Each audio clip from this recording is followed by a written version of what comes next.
Hi guys, it's been a while. I hope everyone is doing well. I haven't uploaded anything on YouTube in the last 2 months, but I'm finally back. Initially, it was just because I was extremely busy and had to prioritize other things first. But even when I finally started to find more time, I somehow could not get myself to post anything. It wasn't that I was being lazy, because trust me when I say I tried recording 2 different videos, but was just never satisfied with the quality or the end results.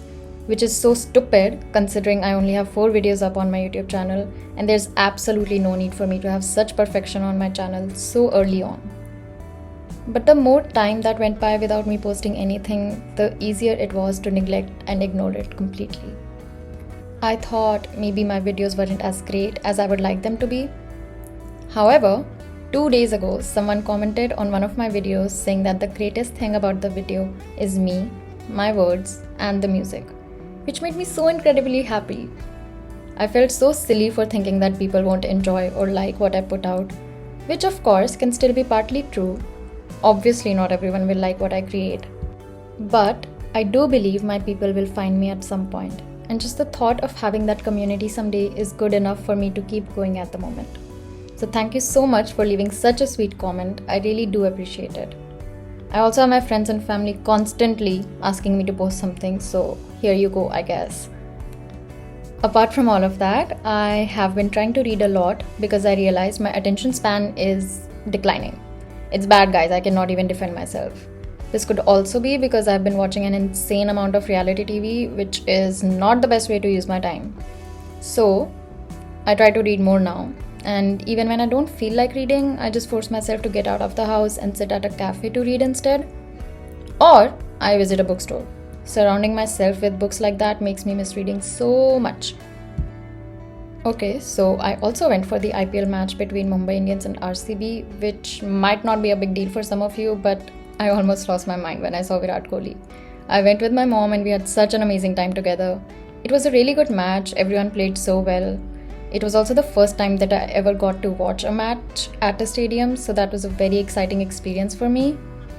I honestly was really worried that I won't be able to see anything because of how horrible my eyesight is, but it was fine. RCB won, Virat Kohli scored around 60 runs. Life was all sunshine and rainbows for me for the next few days. Anyways, since I felt so bad for not posting for 2 months, I have come with some book recommendations. I hope you enjoy the rest of the video.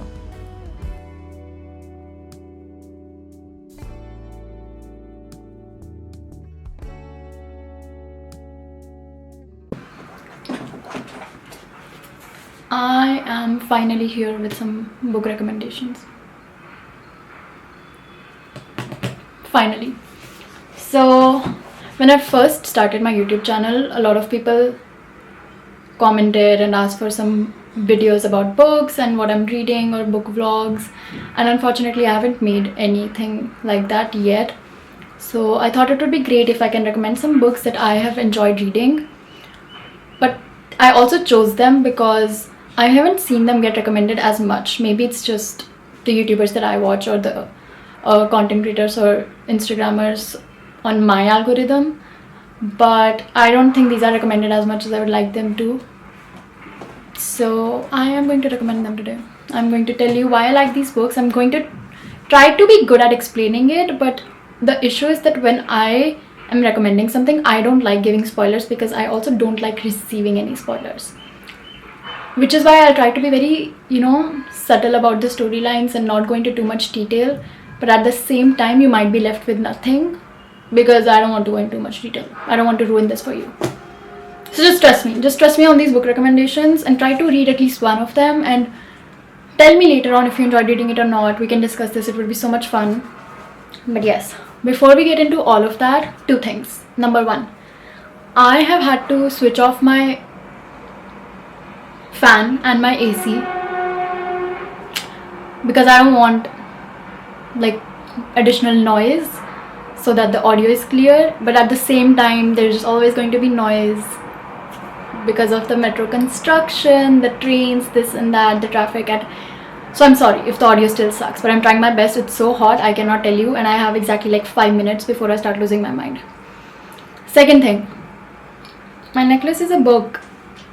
Okay, this is so, but it also opens. I haven't really put anything in this, but you can put a photo of your loved ones. I have honestly just been very lazy to get a printout of anything this size, but it's a book. It's so cute. My friend gifted it to me a while ago, so that was it. Now let's get into the book recommendations. I'm literally already out of breath because of how hot it is. Okay, the first book that I want to recommend is called Lessons in Chemistry.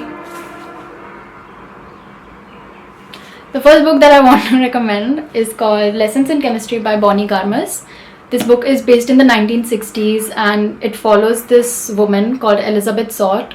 She's a chemist and it's basically about her personal as well as professional struggles that she faces during that time. And it's mentioned in the synopsis of the book, so this is not really a spoiler, but she's forced to resign and leave her job due to certain reasons, and it's such a heartbreaking story, but at the same time she's such a powerful character. Like, I honestly came out of this book feeling like I could achieve a lot in life, which is very hard. I don't really feel that confident.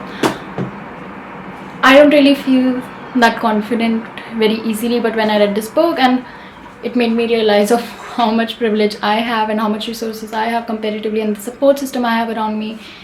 And while reading this book, honestly, this character goes through so much over the years. It's not just like, okay, right now this book follows, you'll get an idea about her childhood, her personal life, her professional life, and how she's reached this point, and also the struggles that she went through, because you know, this is it was such a male dominated field. I believe it still is, and there was no women around her. She wasn't allowed to get into a lot of courses, and just a lot of issues that she faces, because it is based in the 1950s and the 1960s.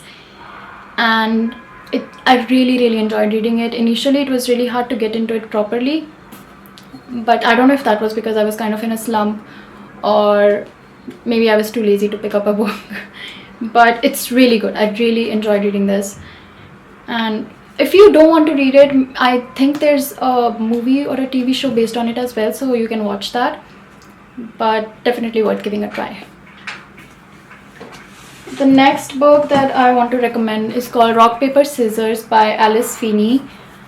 This book is a thriller mystery, and I was so scared when I was reading this book. I could not read it at night, first of all, because this book follows this couple who goes on this romantic getaway and kind of in the middle of nowhere, and they're staying at this very creepy house, and weird things are happening, and it honestly freaks you out a lot. But I was so invested in this book. So usually when I read any sort of mystery or thriller novels, I give myself some time to make up my own theories to see if I get them right or not in the end. But with this book, I honestly did not care for that at all. I just wanted to get some answers. I wanted to know what was happening and what was the reasoning behind it. And you know, in the end, this, well, I mean, because it's a thriller mystery, there's going to be like this kind of reveal and a twist or whatever, and caught me by surprise. My jaw was on the floor. And I was so impressed by how everything turned out. It was really good. I recommended this to my sister and my friend as well, and they enjoyed reading it too. So pick this up if you're in a mood for a good thriller. Again, might not be able to read it at night because I was so scared, guys. I'm not even kidding. But I think that's me with any murder mystery novel, because I get so... Don't even get me started. I was reading this book called Five Survive by Holly Jackson the other day, and girl, could not read that at night as well. So great book, definitely recommend. The last book that I want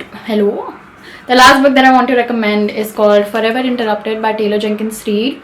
This is the same author as Daisy Jones and the Six or The Seven Husbands of Evelyn Hugo. And in general, Taylor Jenkins Reid is known to have like really interesting storylines, and so I was not really surprised that I enjoyed reading this book. What I was surprised about was that it is my favorite book by Taylor Jenkins Reid, because she has written some amazing books. I really enjoyed reading Malibu Rising and The Seven Husbands of Evelyn Hugo, but this book is, in my mind, it's a little different from what she has written, or maybe just the books that I have read by her. But this book follows this girl called Elsie, and she gets married to this guy called Ben, and they've been married for 9 to 10 days at this point, and he gets into an accident and he passes away, which is horrible as it is. But then at the funeral, or around the funeral, she finds out that her mother-in-law didn't know that they were married.